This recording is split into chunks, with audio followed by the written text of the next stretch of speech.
Welcome to a brand new season of the TAUK Peer-to-Peer podcast. And this season, we've changed things up a little. I'm here as your new host. For those of you that don't know me, my name is Steph, one of the co-founders of TAUK, long-time industry lover, estate agent of many years, and truth teller. And hopefully we'll really dig under the skin of what makes personal estate agency so great. This season is called Freedom with Foundations. You're going to hear me mention hyperlocal even more than I normally do. We're going to talk about the duality of brand.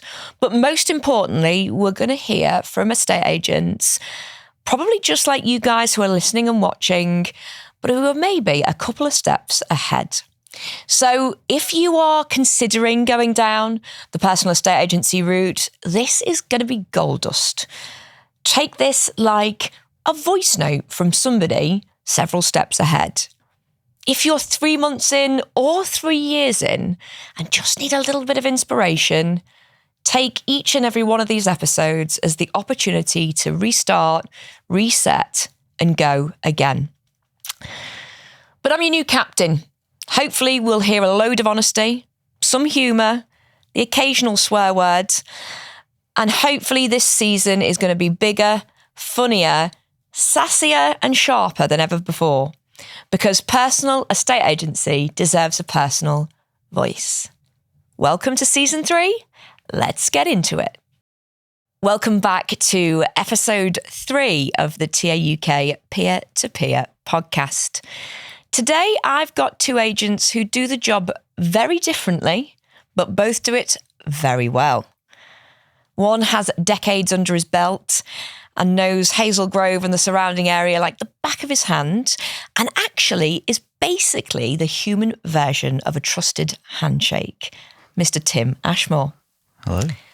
The other is bold, brash, and absolutely unapologetic about doing estate agency her way.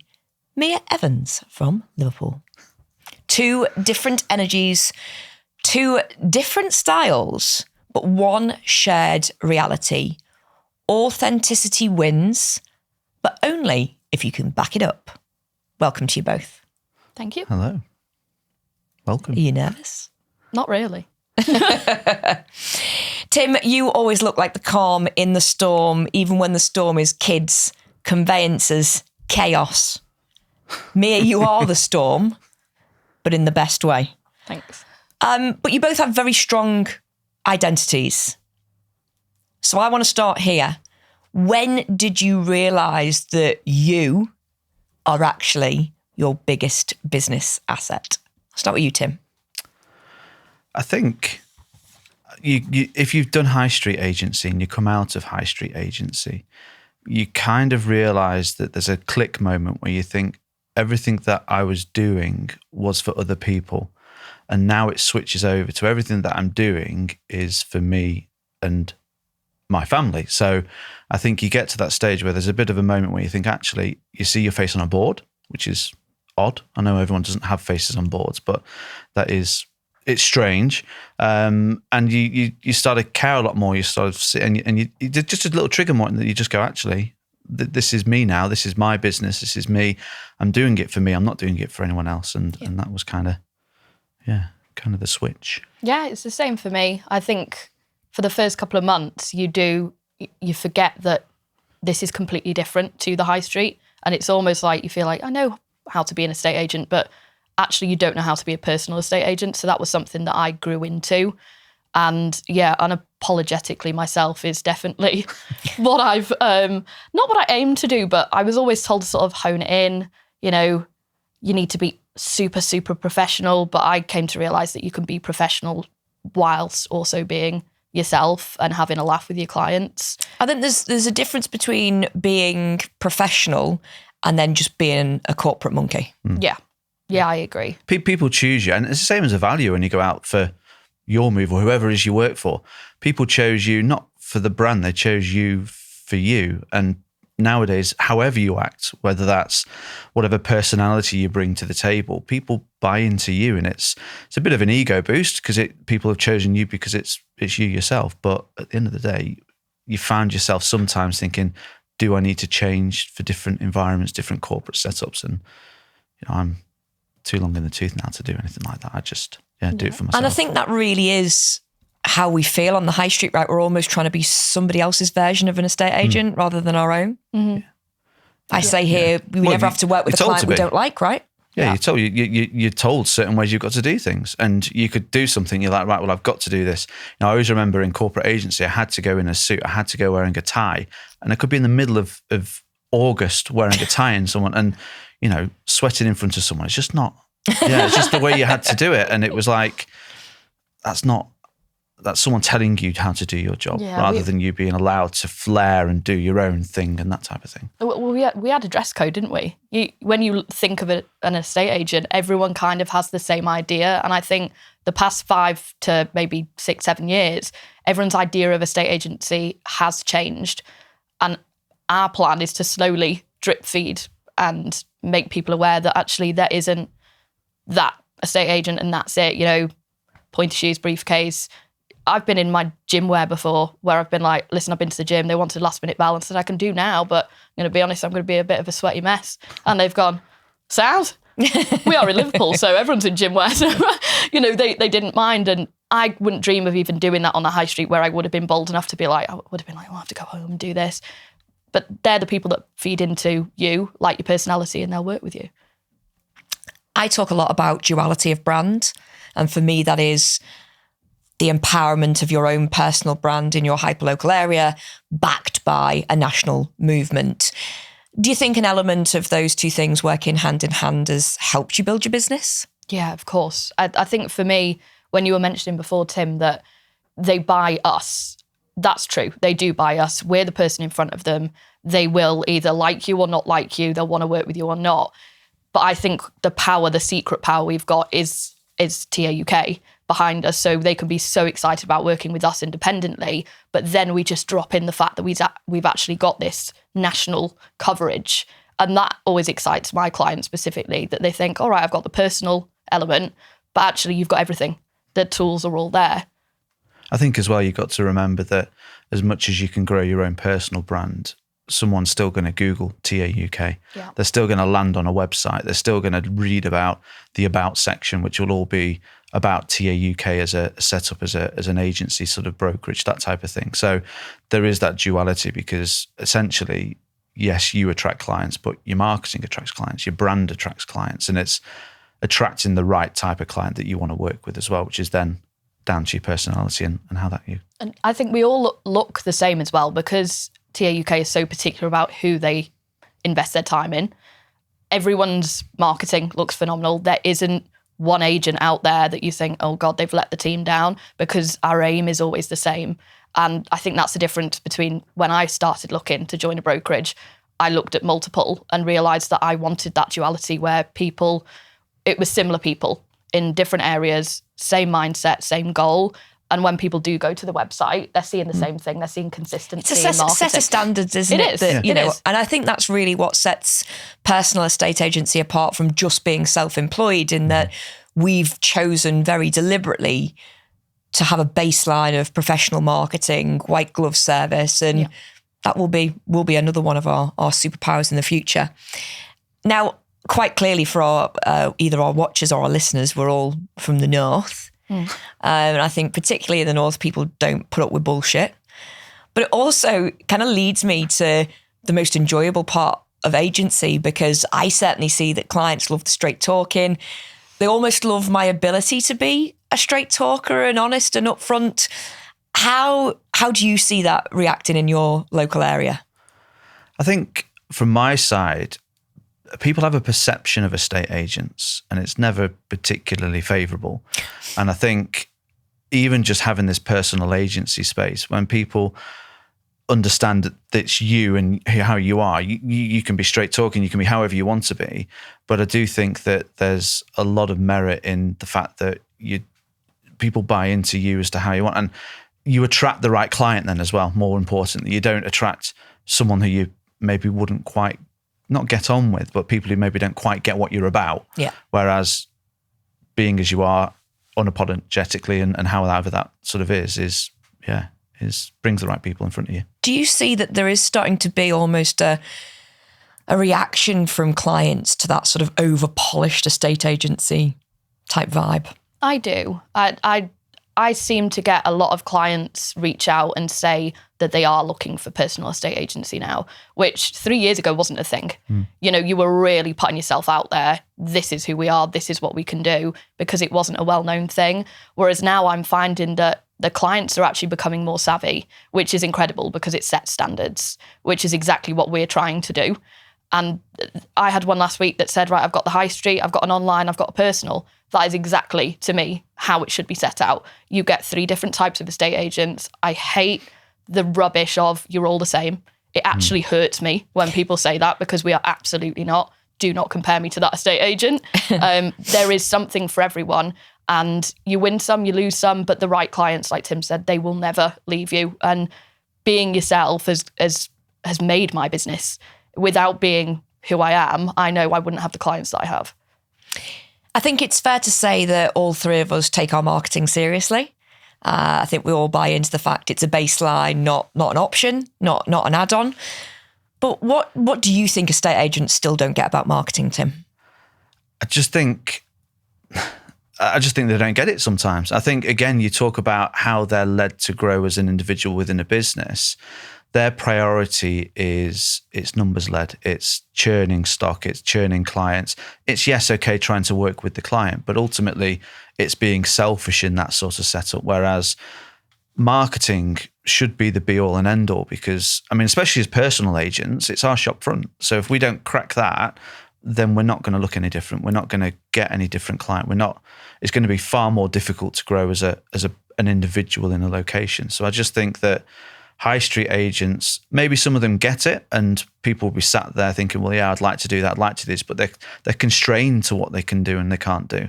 And that's either from the company or the budget or whatever. And yeah. Is there anything from a marketing perspective that's really paid off for you that, let's say there's a new agent just launching their personal agency business today, watching this episode?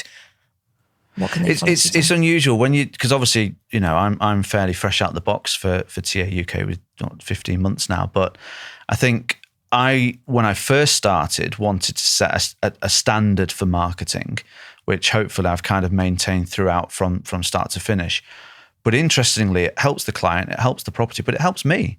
The amount of people that have noticed my marketing that have then said, I'd love to have my house marketed like that. I'd love to have that style of marketing done. And it brings a certain type of property to me, then it becomes a bit of an education, but it also becomes a bit of a no-brainer. You've got to do it to stand out as well. To me, looking at your marketing, to me, you're more of a storyteller. I can see a story in every property you launch. And I think the difference sometimes is you look at homes and you just go, that's a nice house. Whereas it's more of a story. You're seeing that level, it's almost leveled up from marketing to a storytelling. And why wouldn't people want to see that? Yeah, I think you've got to weigh it up, because sometimes there's certain things that you can and can't do, but it's, selling a house is selling a lifestyle, isn't it? It's selling the bricks and mortar, but it's also selling what's in that location and everything. And, if that means putting a pair of wellies on and splashing through puddles and, walking slowly, but it's those things that someone might look, I didn't realize there was a canal by, or I didn't realize there was a nice log burner in there or whatever. You could look through the photos, but it's boring. It's bringing it to life, isn't it? Is there anything from a marketing perspective that you'd class as a mistake you've made? I already know what you're thinking when it comes to me, so I'm just going to loaded question. I already know it's out there, so I'm just going to put it out there. I don't get my face on camera enough. I'm not going to lie that my business has, been a really good success in the past 3 years, but it does make me question how much more successful could it be if I had quickly. Yeah, absolutely. If I'd have just done it from the get-go. I do get a lot of following in my hyperlocal area. That to me, I'd rather 3,000. I know we're both edging on to that at the minute. I keep checking your page. I'm not going to lie to you. I'm checking your page all the time. You're going to beat me to it. Might do something out there like, everyone follow me now. But in that hyperlocal area, I know all those people are within my reach. So whenever I post anything, whether it's a story of me ranting, of me doing something, that seems to gravitate them people to me. So it's not that I think I can get away with it. I think I do a lot better. and draw more people in if I put my face in the camera from the get-go. So to anyone listening, just do it from the get-go because it just becomes tougher. Yeah. So let's talk about the hard bits, because you guys make it look effortless, but there are the tough days as well. What's the hardest part of running a personal estate agency business, and how do you get through it? For me, I think you're on a wheel continuously. You're almost like this little hamster that's like, what's next month? What's the month after? And if you haven't got that side of you where you're hungry for it, to me, it's not the line of work for you to go into, because you can't just expect things to fall on your lap. And I think when people probably look at me and Tim and people who have been here for, even though you said 15 months, that's still a long time to run your business. Myself, I'm still here. And you've done it successfully. Still here. Still here. Just about. Along. Fairly apt question now about what we're asking, but yeah. For me, it's you can't just land into this and become successful. And I think people might see us now and think, oh, we just made it happen. We didn't. It was grind. You know, I was in the rain and the snow in my first year with a TAUK brolly being like, hello, please, can I sell your house? You know, you've got to do it. I didn't quite do it like that. I'm better at door knocking than that. But it doesn't just land on your lap and you have to go get it. Nobody's going to do it for you. You're not employed. You know, you are your own company. With this, you've got such a good backing. But I had you who was telling me for how long, just go and do it. And I still didn't listen for a few months. So it's only you that can do it.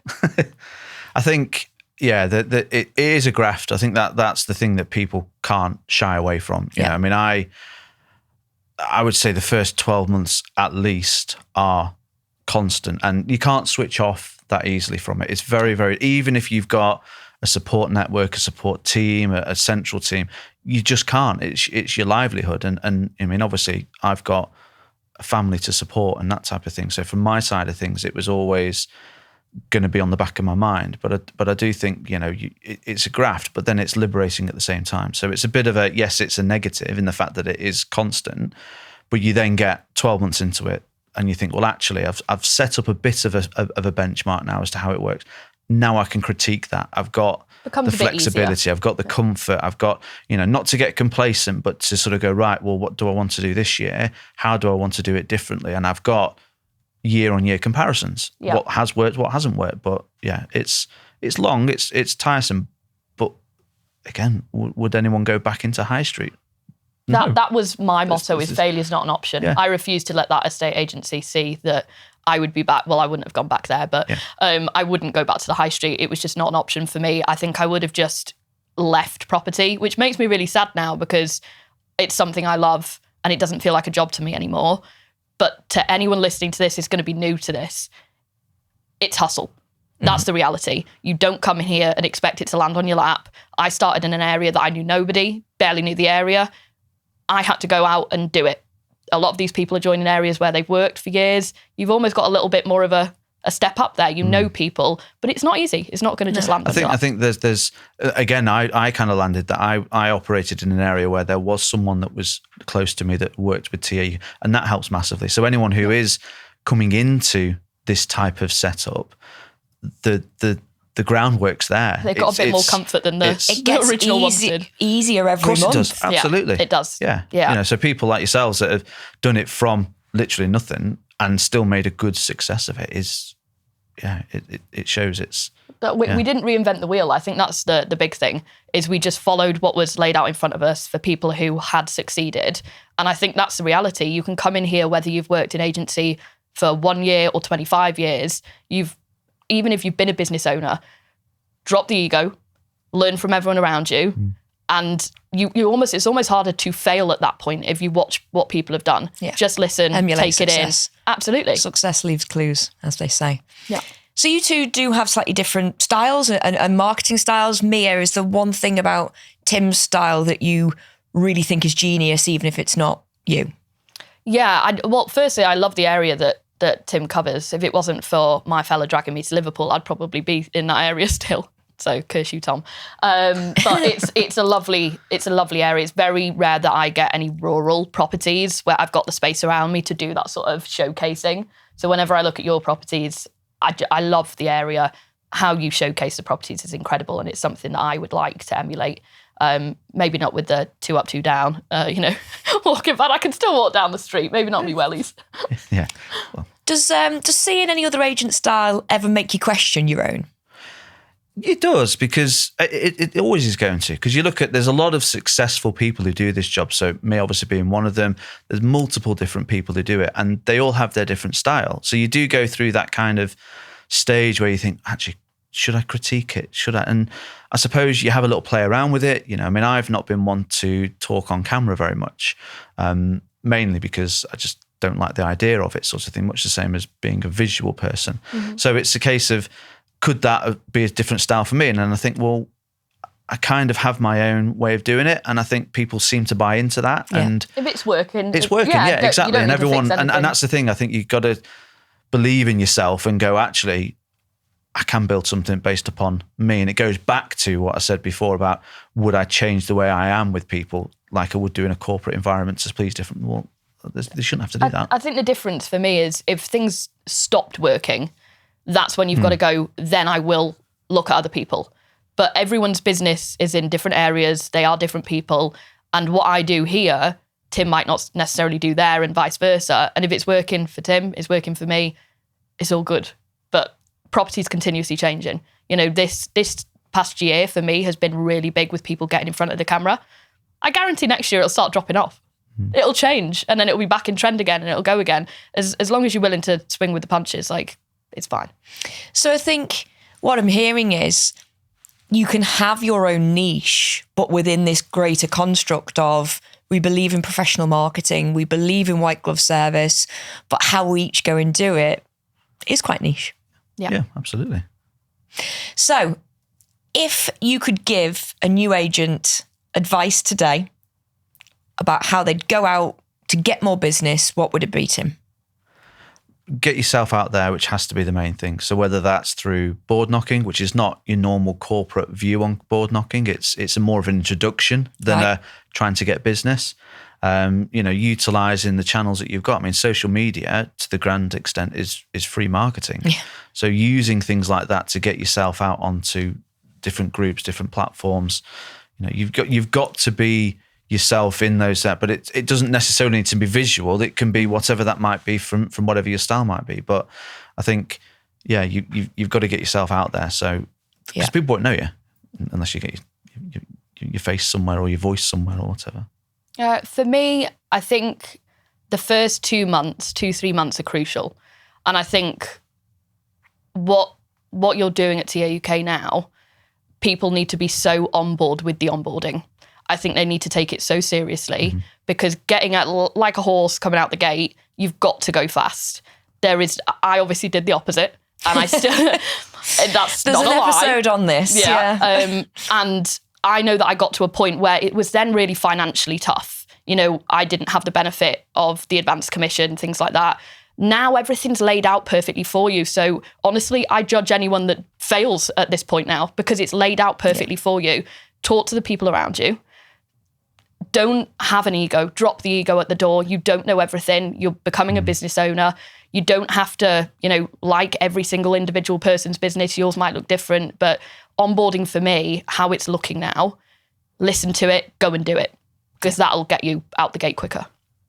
I think as well, the expectation that it's going to happen overnight as well. If you go and do something once and then expect that call might come in or that it I'm so won't bored happen. of hearing that, Tim, that so many people are like, well, I posted 10 letters. Post 120 every day. And then keep doing it. But you've got to do it and it will pay off. There's a blueprint, and that's like I say, for me being slightly later into it, I followed that blueprint and I left my ego because I was at, I know everything sort of thing. I'd been in it 20 years and you don't. And the reality of it is people who have been in the industry maybe only 6 months might know the job better than you. So just learn off people. Mm-hmm. Yeah. Tim, Mia, that was class. Different energy, same results, but quite clearly, authenticity wins when it's backed by standards. And of course, TA UK. This is Freedom with Foundations. This is the home of personal estate agency. And we'll see you next time.